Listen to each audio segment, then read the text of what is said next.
Hey, welcome back to my channel, Indieauthor Jill. I'm Jill, and if you're new here, I read and review books by self-published authors or that are published in independent publishing houses. Today we are looking at The Battle of Erathiel by Constanza, and this book, the story starts off in one of my favorite places, on a ship at sea.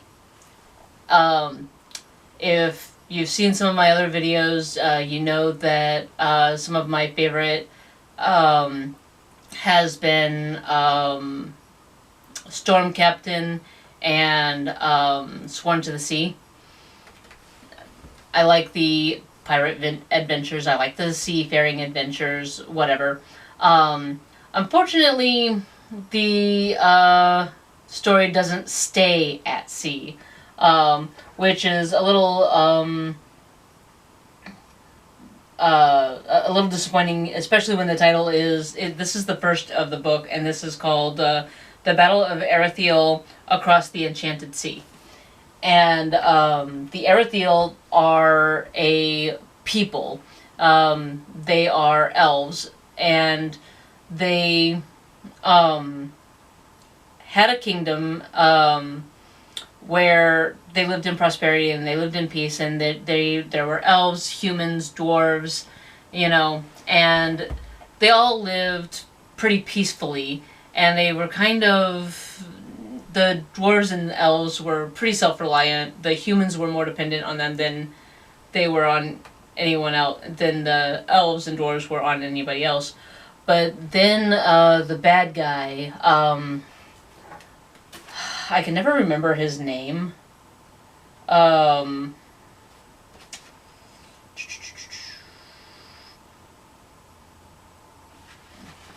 It's like Balthazar or something like, but it's like that's not his name.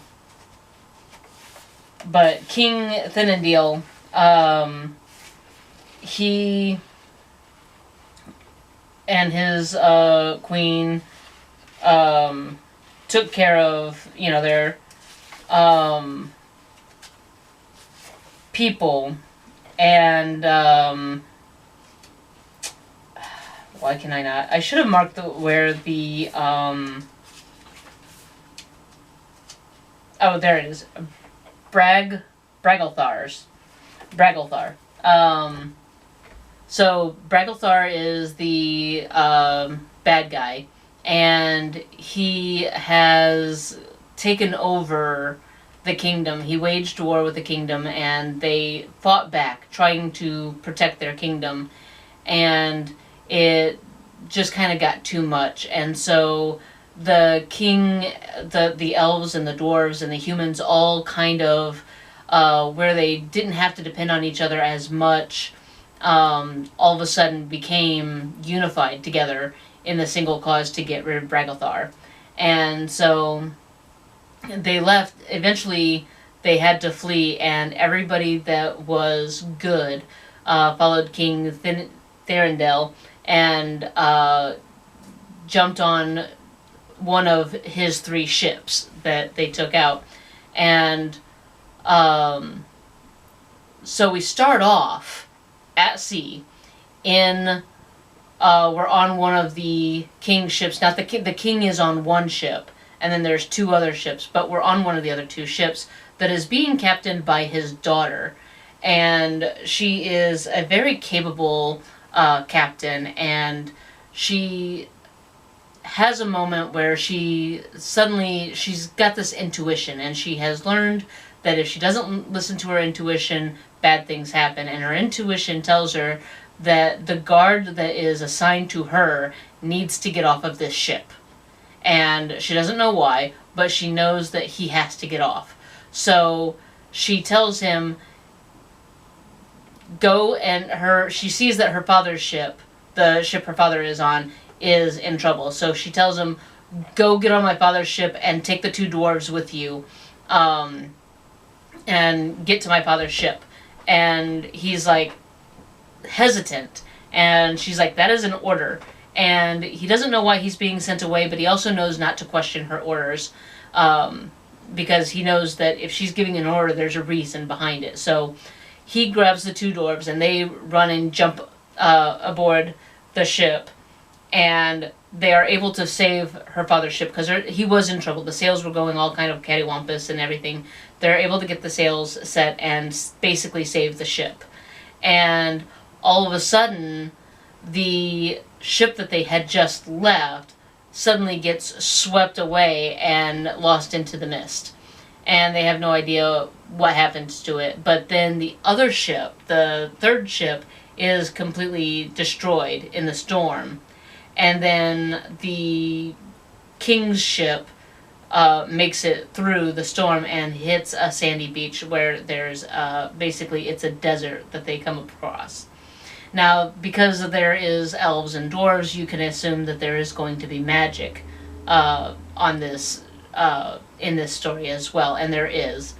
And the elves have spirit animals, which I thought was really cool.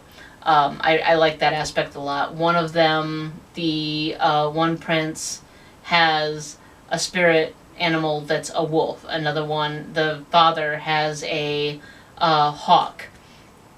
And I will tell you that there's going to be some minor spoilers in this, because I can't talk about the book without giving spoilers. There's just, if I were going to keep this spoiler free, there would be no video. I would have to just go on to the next book. But so there's going to be some spoilers, but I'm not going to give you any of the big twists and turns or anything like that. So they decide to explore this new land and figure out if there's a place for them to call home. They have with them is two dwarves, and these are the last of the dwarves that are in the or there's three dwarves. And these are the last of the three dwarves. These three dwarves are the last dwarves that they know of. Among them is also a small child that the king and the queen have adopted, who is of a human race, and she is the last of the humans in her world. And so they explore the world, this new land that they've gotten on, and they find that there is trouble here just as there is in their other land, but they are not alone. They find another group of people that are good and kind and wholesome, and basically these people welcome them, and they talk about the Elven King talks about how his people fled from a dark evil mage, and this people is telling them how they're dealing with a dark evil themselves. And so they decide to come together and fight for the sanctuary that is this place. They want this place to be their new home as well, and these people are welcoming to them. So the story is basically of these two groups of people finding each other and then banding together to make a new brotherhood. And periodically throughout the story, you do go back and forth between what's going on with the king and the queen and this group that has landed on this beach, and what happened to the princess that was captaining the ship and the ship that disappeared. You get to find out what happened to the ship, what happened to the crew and the princess, where they all ended up. And eventually you get to the end of the book, and you don't have to leave off, with too much of a what happens next, because at the end of the book there is the first chapter of the second book, which is, I got it up here, I think, don't I? Hang on, hold that thought, hold please. Yes. The Battle of Erathiel, The Awakening. So this is the second book, and so this ends with the first chapter of this book.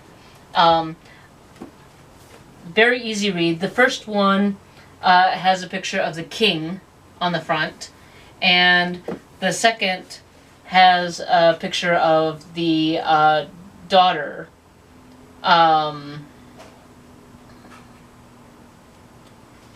What is her name? Iselin. Iselin. Iselin. Probably Iselin. There is a pronunciation guide at the back. So, that's nice. Lothar is one of the... Lothar is an interesting character. I really liked him. His name means blossom.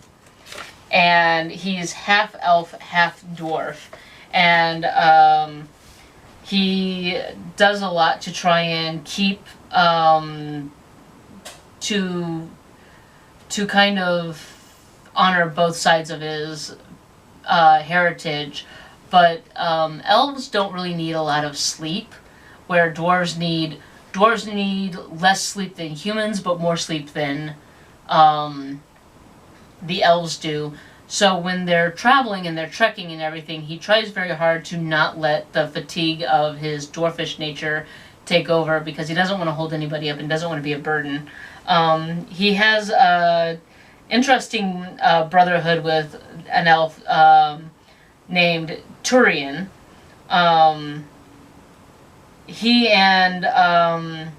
He's a skilled warrior, but he and Lothar go back and forth being teasing each other. But they do mature, and you get to see the maturity that they go through as they're coming through all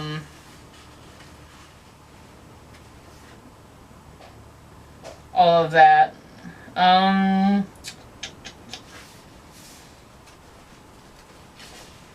surprised I don't have insert. This is Iselin. Yeah. But yeah, Iselin is the princess that was captaining the other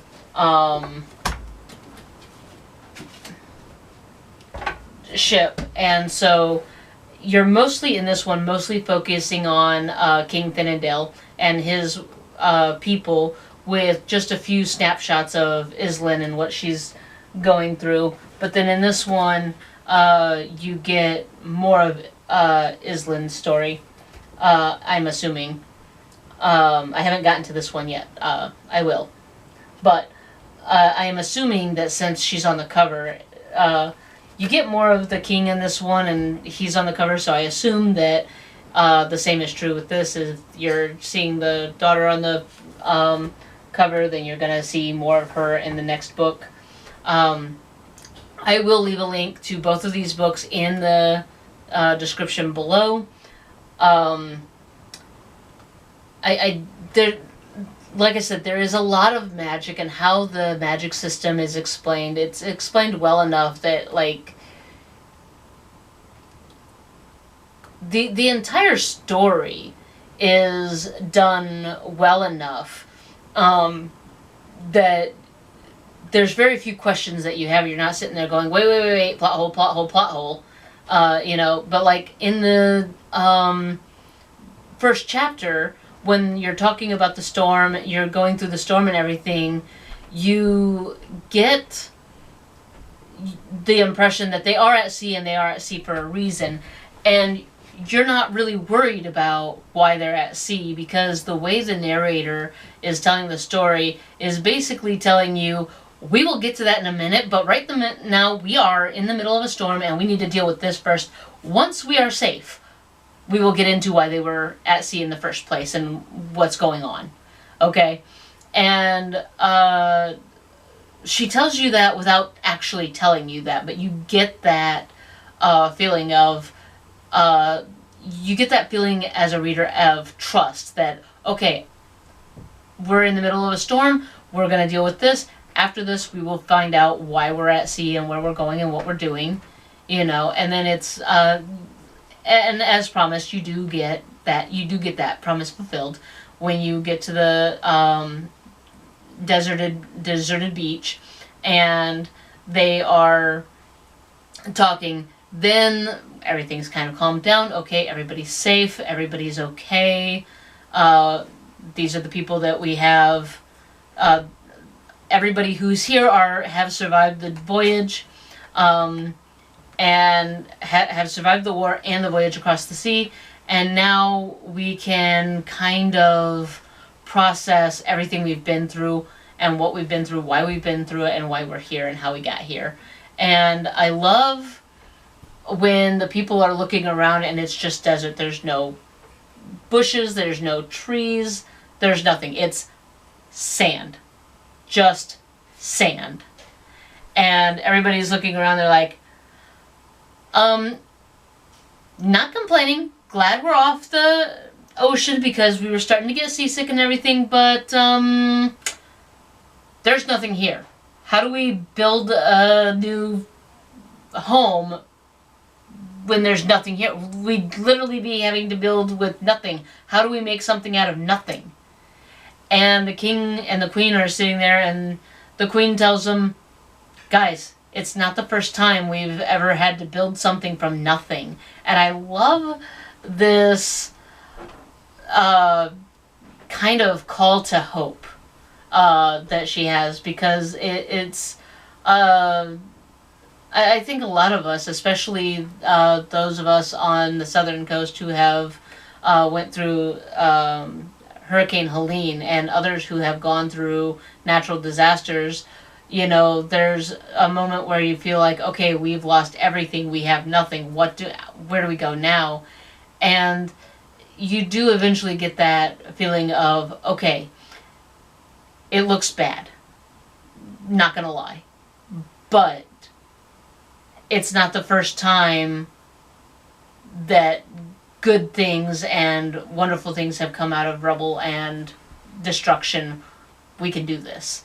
And I was sitting there, you know, as a reader, sitting there thinking, yeah, but okay, how? You know, and I was having the same problem. Like, I know that it's possible, but like even Nevada started out as a desert. You know, they're not Nevada, like Nevada is a desert, but like Vegas was nothing but desert. There was nothing there, and then all of a sudden there's this mega metropolis that's there. And like, how did they build that? And obviously the answer is they had to bring materials from somewhere else.